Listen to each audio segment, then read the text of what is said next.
Okay, here's a video explaining measurements and this corner cabinet. Originally, this was our countertop. We were going to build a wall up back here, but we don't need to make it a foot thick. Now that we know the plumbing, we can shrink that down to maybe 6 inches so we don't come too far out into this space. So it's overhanging a foot on this side.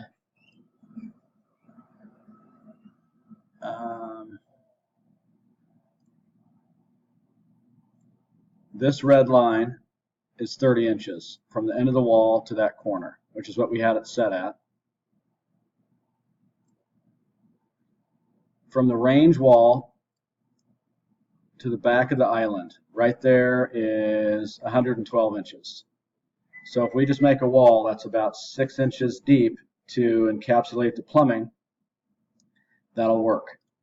So the countertop, if we add up the cabinet, the thickness of the cabinet front at 3/4 inch and a half overhang on the front, 6 inches of new wall, 1/2 inch of the Doug fir material, and then a foot of countertop overhang. That puts you at about 44 inches from the front of the countertop to the back. This wall here, the island, is 90 something, 80 inches long, foot overhang. So the countertop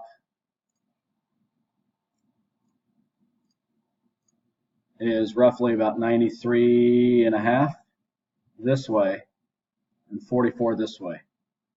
I recommend just a foot overhang on the side and the back so it looks symmetrical. To explain this corner cabinet,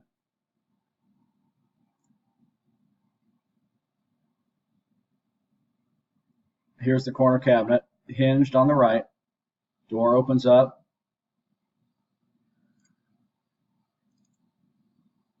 looking at the 3D model of this cabinet.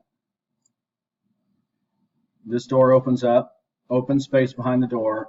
There's a drawer here on the bottom and a drawer halfway up that pull out into this open space after you open that door. This door opens up and you can grab the front of that rollout, which is roughly right here on the edge of the door, and just pull it to the right or pull it straight towards the range just to make use of that dead corner space in there. All right, hope that helps, guys. Thank you.